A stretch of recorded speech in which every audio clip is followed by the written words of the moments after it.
నమస్తే మిత్రులారా, బాగున్నారా అందరూ? ఈరోజు క్యారెట్ శనగపప్పుతో ఒక మంచి హెల్దీ రెసిపీ చేసుకుందాం. దానికోసం ముందుగా కుక్కర్లో ఆయిల్ యాడ్ చేసుకుందాము.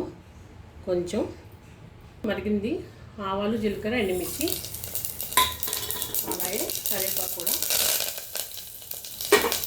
చూడండి, పచ్చిమిర్చి, ఆనియన్ కూడా యాడ్ చేసేసుకుందాం. ఇవి కొంచెం ఫ్రై చేద్దాం లైట్గా. చూడండి, కొంచెం ఆనియన్ వేగాయి, సాల్ట్, పసుపు కూడా యాడ్ చేసేసుకొని ఇంకొక నిమిషం ఫ్రై చేసుకుందాం. ఆనియన్ అవన్నీ బాగా వేగాయి, క్యారెట్ కూడా వేసేసుకొని బాగా వేయించుకుందాం ఒక నిమిషం. చూడండి, ఇలా క్యారెట్ కొంచెం ఒక 2 నిమిషాలు వేగిన తర్వాత దీంట్లో టమాటా పేస్ట్, కొంచెం గ్రేవీలా ఉంటుందని పేస్ట్ యాడ్ చేసుకున్నాను నేను. ఇది కూడా కొంచెం పచ్చివాసన పోయే వరకు వేగిద్దాము. చూడండి, కొంచెం అల్లం వెల్లుల్లి పేస్ట్ కూడా వేసుకుందాము. ఇది కూడా కొంచెం పచ్చివాసన లేకుండా అంతా బాగా వేగించుకుందాము ఒక 2 నిమిషాలు. కుక్కర్లో అయితే ఏం లేదు, ఈజీగా అయిపోతుంది, మనకి టైం సేవింగ్ అంతే. ఇంకా క్యారెట్, శనగపప్పు హెల్దీ, ప్రోటీను, ఇంకా క్యారెట్ కూడా తిన్నట్టు ఉంటుంది మనకి. క్యారెట్ కూడా మంచిదే కదా. చూడండి, 1 స్పూన్ కారం, ఎక్కువ వద్దు, కారం మళ్ళీ ఎక్కువ అవుతుంది. సో 1 స్పూన్ నేను వేసుకుంటున్నాను. మీకు నచ్చితే ఎక్కువ 2 స్పూన్లు వేసుకోవచ్చు, మీకు స్పైసీ కావాలంటే. ఇది ధనియా పౌడర్ 1 స్పూను, అలాగే కొంచెం జీరా పొడి చూడ 1 స్పూన్ సరిపోతుంది. ఇంకా ఫైనల్గా కొంచెం మసాలా, గరం మసాలా యాడ్ చేసుకుంటున్నాను.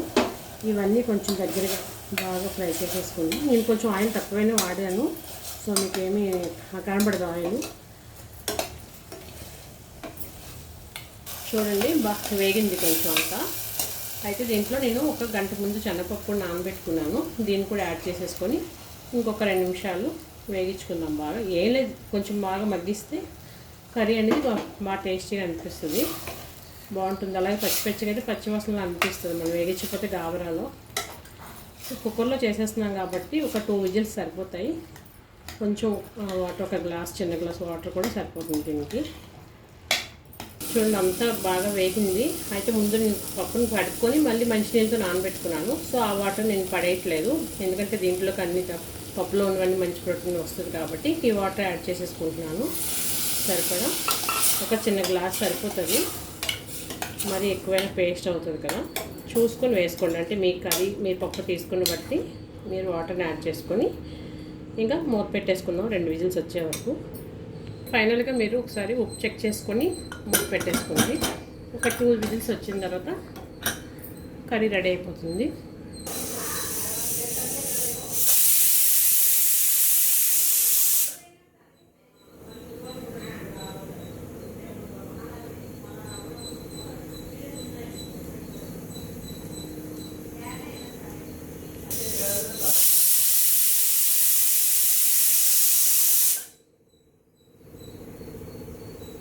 ఒకసారి చూద్దామా ఫ్రెండ్స్?